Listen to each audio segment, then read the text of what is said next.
Greetings and welcome. We are in Junior English, and we are now going to turn to Emily Dickinson's classic, Because I Could Not Stop for Death, on page 408. I want to just make a quick observation or two about Emily Dickinson's life to just kind of clarify and bring forward some of the ideas that I presented in my introduction to Emily Dickinson. Dickinson is often going to be a poet that is called a depressing poet, or she just seemed to kind of always be a depressed. And then there's going to be others that argue, no, you don't understand. Dickinson is not a depressing poet, she is an investigating poet. In other words, she's going to make you think. For example, Success is Counted Sweet is the text that I worked with in an earlier lecture. Is it a sad poem or is it a happy poem? Well, it all depends on your perspective. Let me give you a classic example of the game that she plays. The question of death. So you want to write that down really quick. Notice it's right there in the title. Because I Could Not Stop for Death. Dickinson makes a really interesting observation. One that maybe you haven't thought about. By the way, this is not unique to her. Socrates, in fact, was the one who kind of brought this up really philosophically in Western tradition, and it works something like this. Right now, if you went downtown to our town and you walked up to any single person that you met, and you just walked up and you said, do you know that you're going to die someday? They would kind of do one of these numbers like, do you always begin your conversations this way? No, I'm just asking you, do you know that you're going to die? Oh, yeah. Oh, you know that. Oh, yeah. You're completely aware of that fact. Dude, yes, there's a cemetery right outside of town. Everybody's sitting in this room is sooner or later going to end up under the ground. Yes, I get it. We're all going to die. Yes. No. I ask you, do you know that you are going to die someday? Jeez. See, Dickinson sees that as a legitimate question about which there is tremendous fear. Why? She answers simply, uncertainty, right? Nobody knows what that experience is like, even if you've had the privilege of being with someone when that someone dies. And it is a privilege, isn't it, to watch that individual pass away. You yourself are not experiencing it. It is unknown to you until you actually experience it. Because that's the case, Dickinson does something strange. Are you ready for this? She says, I think it might make sense to practice dying. What? Intellectually, to practice it. So that when it happens, I'm not completely shocked by the experience. In other words, she dresses up like she's going to be buried. She lays down on her bed, and she imagines, for example, what it's like as she's dead, and everybody comes into the room to pay their final farewells. She's dead, and all of a sudden, in the corner, there's this big black housefly that's trying to get out of the window. And he keeps hitting against the window, buzzing, hitting against the window. And she's like, all of a sudden it's kind of interesting. That's a funny word picture. The fly trying to get out of the window is like the soul trying to leave the body. And all of a sudden she's distracted by the fly. And she's no longer aware that people are walking by her and saying their final goodbyes and all of that. She said, why not practice the very thing you know is inevitably coming, your death? Because I can't guarantee a lot of things in your life are going to happen for you. You'll win the lottery, that you'll get 10 mil. I can't guarantee any of that. But the one thing I can absolutely guarantee you is what? Sooner or later, well, you exist, but not for long. And Dickinson says, if that's the case, then why be so afraid of it? She said the reason we're afraid of dying is because we're unclear what it's all about. So I'm going to practice dying. I'm going to begin to ask questions like, what is it like? What is the experience like? Now, because Dickinson believes in that two-box theory that I put on the board a few sessions ago in regards to Emerson, she believes that in the first box you put body, but in the second box you put soul, right? Spirit, energy. Mr. McGee up here lecturing, I fall down dead, somebody says Mr. McGee is gone, and my corpse says out loud, I'm not gone, what are you talking about? Dude, I'm right here. Granted, I ain't standing anymore, I'm lying down, but I'm right here. Same everything, same skin, same blood, same everything, same brain, everything is still here. What do you mean I'm gone? Well, what do I mean? Yeah. That's that energy thing. Sometimes called spirit, sometimes called soul. It's this dualistic view of humans. That is to say, the body dies, but what happens to the energy? What happens to the soul? Dickinson is a believer. Let's write it in our notes. Dickinson is a believer in some kind of afterlife. Now, it's not totally clear what she pictures in that afterlife, but she definitely feels like there's something of her that's going to continue. Of course, in This Is My Letter to the World, there's something obviously of her that does continue after she dies, and of course it's her poetry, right? Even though she asked her poetry to be destroyed, thankfully that didn't happen. And so we've got these amazing works of poems of hers. Let's take a look at the game she plays, and that's how I like to always teach Emily Dickinson. It's always a game. It's always a game. And again, it's usually a game that's going to surprise you in some way. Take a look. I'm on 408. You got a little bit of background information. Read with me. The extent of Dickinson's gift wasn't recognized, as we said before in an earlier lecture on Introduction to Dickinson, until 55 when the Thomas Johnson edition was released. Previous editors had changed Dickinson's poems to reflect conventional ideas about poetry. Johnson's edition restored the poet's original versions for the first time in 55. Dickinson's poetry was printed as she meant it to be read, and the world experienced the power of her complex mind, captured in concrete imagery. You want to write that in your notes. Concrete imagery. Imagery.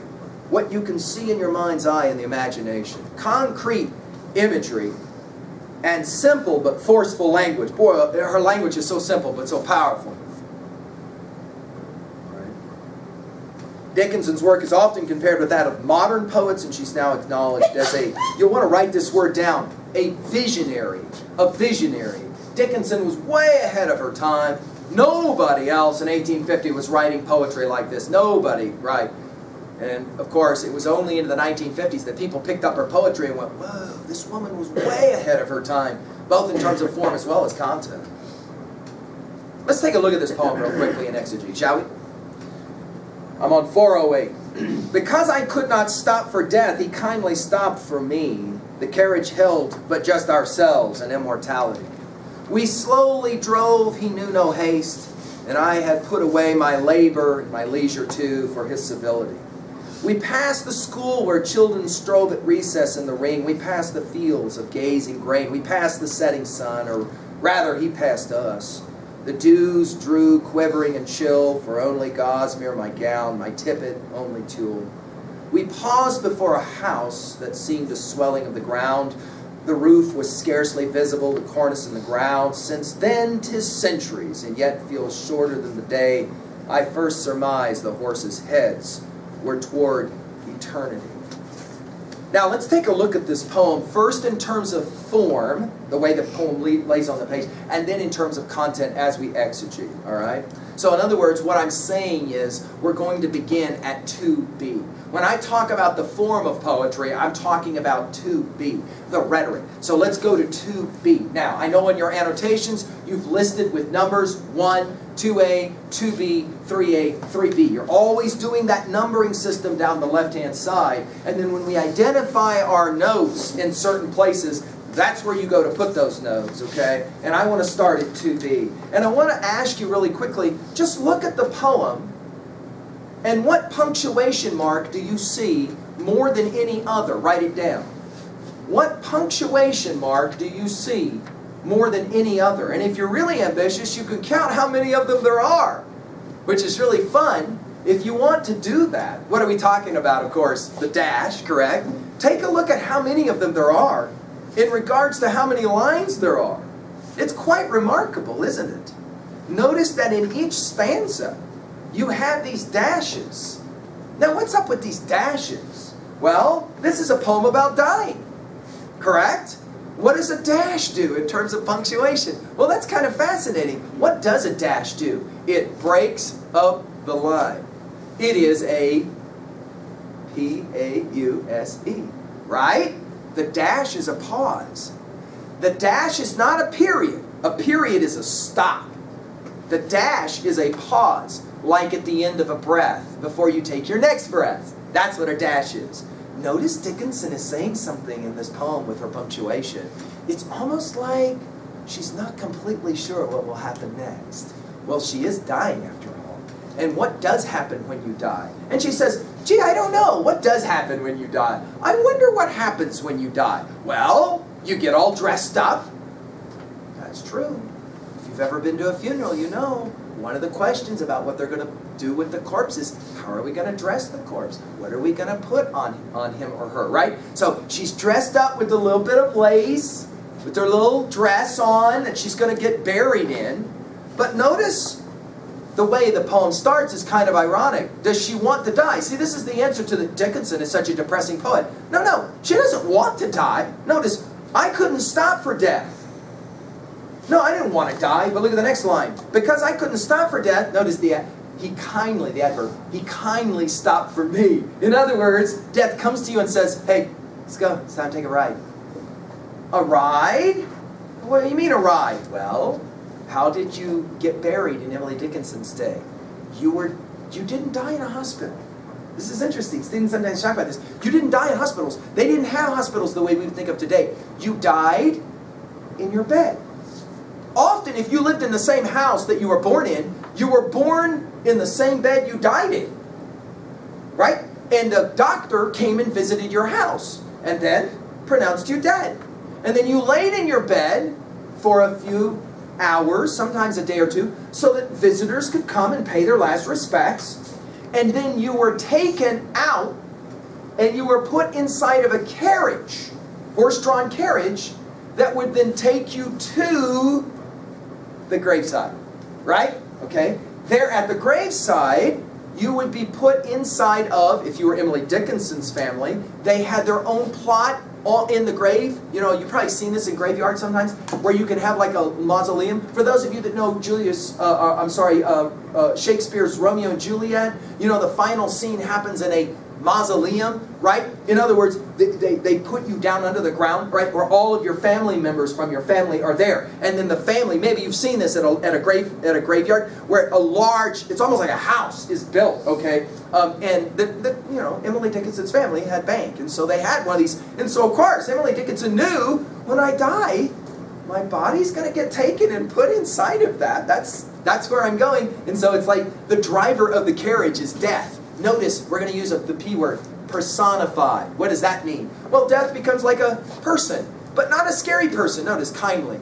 In other words, it's like he came up, like, well-dressed driver of the carriage and said, Madam, I'm ready to take you on your final drive. But I don't want to go on my final drive. See, she doesn't want to die, but she knows, when death comes, do you have the choice? Yeah, not normally. We're familiar at 3A with those movies where they try and cheat death. Right? How's that usually work out?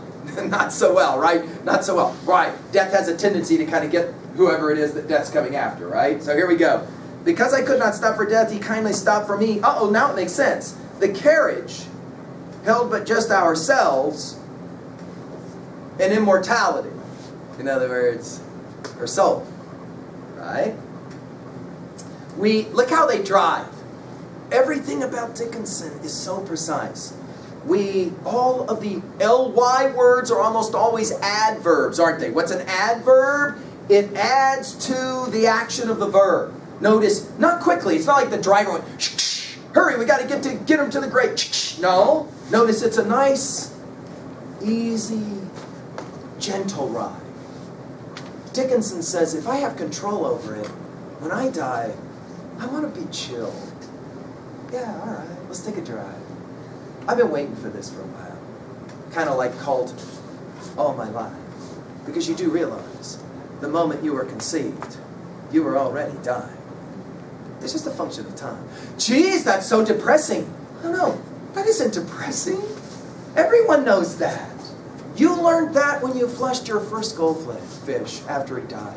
You learned that when your first puppy or your cat got jagged. You learned that when the first time you were so young you didn't understand why everybody was crying and sad that somebody in your family had to die and be buried. You learned that really early on. You learned it when you were at the park and didn't want to leave and go to the van and they made you do it anyway. You were already being taught. But I want to stay here and swing some more. No, honey. You don't understand. This is called life. You don't get to stay at the park forever. That's what makes the park so precious, so much fun. You don't get to stay there forever. She says, he slowly drove us. Notice, he knew no haste. Notice the dash. Right in the middle of the line. It's brilliantly constructed, right? He slowly drove. We knew no haste. She's like, I'm not in a rush. On our drive to the graveyard, let's see what we can see. Just, let's go slow. And he's like, that'll be fine, madam, that'll be fine. Notice the next line. And I had put away my labor and my leisure too. When you die, you got nothing left to do. Right? She's like, but there were things I wanted. Okay, all right.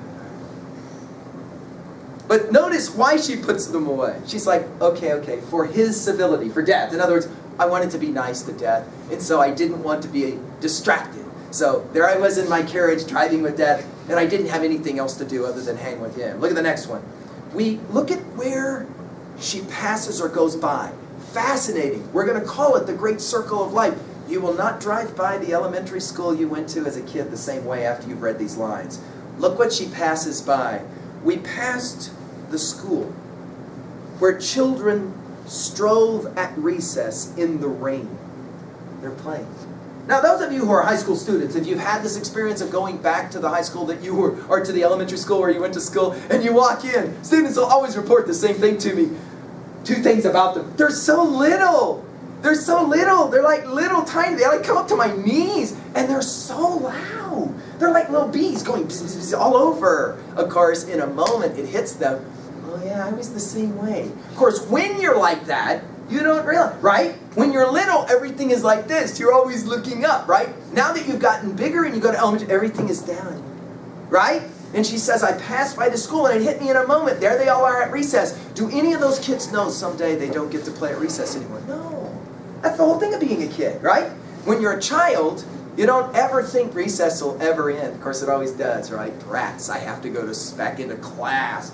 Yeah, most of us liked recess the best when we were kids, right? Notice the first place is by the school.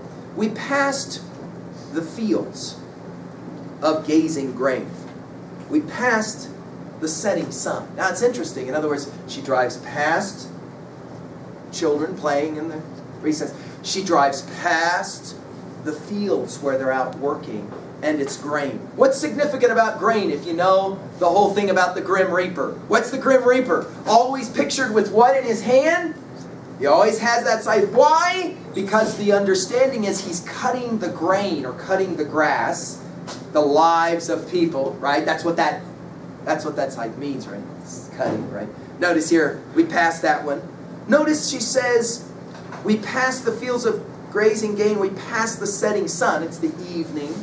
Or rather, right, he passed us. In other words, she's like, I'm dead. I'm going on. Life goes on even though you're not here, she says. Don't be upset about that. Notice the dews drew, quivering and chill. It's a beautiful word picture. And notice the sound of dews and drew. For only gossamer my gown, my tippet only tulle. In other words, she has a very simple garment on as she gets ready to make this last ride. Notice finally, we paused before a house that seemed a swelling ground. Oh, what is this? It's almost like her vision is starting to go away slowly. As the sun is going down, it's getting darker. This all works, right, in terms of the idea of death. What house is it that she's at? She's gone from the house where she died, we saw that picture, didn't we, to a different house. What is that house? Well, it's the house you're going to spend a lot more time in, aren't you? No matter what house you live in your life. Even if you live in the same house all your life and you live to be 100, they're going to put you in a 6x6 room that you're going to stay in a lot longer. What's that called? See how that works? Well, that's kind of freaky. Why is that freaky? Because it's unknown. Now that you start thinking about it, Dickinson says, you can come to terms with it. It's not that you go, yippee, I want to... No. Notice, because I could not stop for death. He kindly stopped for me. It's not that you want to go, but when it does come time to go, remember Socrates said it that way. Try to live your life in such a way that you can say the words, oh my God, and the inflection in your voice is, yeah, this is here. Yeah, all right. So notice we paused before a house that seemed a swelling of the ground. The roof was scarcely visible. Her eyesight's going away, right? The cornice and the ground. Since then, since I was buried, 'tis centuries. Wow, hundreds of years have passed, she says. Right? Hundreds of years have passed that I've still been living in the same house. Right? Which is, of course, the family mausoleum. And by the way, you can go and visit Emily Dickinson's grave. Isn't that cool? So you can read this and then you can have some identification. She was playing the game before she died of where she would be. And now today, You can visit Amherst. You can go and see this. Yet it feels shorter than the day. Think of it. Once you're dead, time has no meaning. You don't look at a wristwatch or a timepiece when you're dead. Right? A century is a second. All the same, right? She says, it's all been the same, far shorter than the day I first surmised. Of course, that is to say, I looked at, right? I first surmised the horse's head were toward eternity. In other words, she says, I was seeing the horse's head and they turned towards, eternity. What box do you put eternity in our two boxes? Can't go in that first box, can it? Eternity's got to go in the second box, huh? Right? Because you really can't start or stop eternity outside of time. Well, we can do a quick annotation now. Now that you have some background. Obviously, at level 2A, jot down at least one message from this poem about death and about dying that you want to take away. Okay? Notice that you know that famous saying that a lot of times your life flashes before your eyes right at the moment of your death? Notice this kind of happens with her, right? She goes all the way back in time to the very earliest when she was in school, right? And then, of course, to the end of her life. At 2B, we've already made so many observations here. The use of the dash, all kinds of interesting sounds. If we wanted to, we could study more closely that. What about 3A? What is your favorite movie about someone dying or about death, where death is referenced? What is your favorite movie where a hero in a show dies, but dies with courage? Dies. And you go, dude, if I have to die, which I guess I do, if I have to go, which I guess I do, I would like to go that way. Do you have a movie or a TV show or a play or some music? Right? That's always an interesting question. You may write this one down. Some of my students think this is a weird question, but once you're studying Emily Dickinson, it's not so weird. What music would you like to be listening to when you die, if you could choose it? What song, if you could choose it, would you like to be listening to when you die? I had a buddy who had a pretty bad wreck and almost died. He was driving on Highway 2, Pacific Highway 2, right there outside of Malibu on that famous highway, right next to the ocean. You may be seen it or been on it. It whines. He was driving in his Jeep and the top off, and he was having a great life right up until the moment he came around the curb and somebody was in his way. And he ended up going upside down. And it hadn't been for those heavy roll bars on those Wranglers, he would have died. But this music that he had was cranked, and he was listening to this song. And he said it was surreal because there he was hanging in his seatbelt upside down and that music continuing to blare in his ears. And he said, I figured I was dead. He figured I was a goner. And the music that was playing, he said, ironically, was his favorite song. And he said, for a moment I was just like, okay, if I got to die, I guess I got to die. At least I get to listen to my favorite song on the way out. What would it be for you? Is there a favorite song for you? Does that make you think differently about music all of a sudden when you start thinking, I wonder what that one would be? And then finally, 3B. What are your thoughts about dying? Do you fear it? Does this poem give you some sense of a different way to look and think about dying, right? And what it means to take the journey to the cemetery? Or the next time that you're a part of the experience of going with someone to the cemetery who is to be buried, or to go through a funeral. Of course, for some of us, this is so close, isn't it? Because we've had the experience of losing somebody. Dickinson's poem maybe gives us a sense of some peace, maybe, about the whole experience. It doesn't have to be a really frightening experience at all, especially if in your mind you can begin to kind of think about what that experience would be like. Well, there you go. Emily Dickinson's Because I Could Not Stop for Death.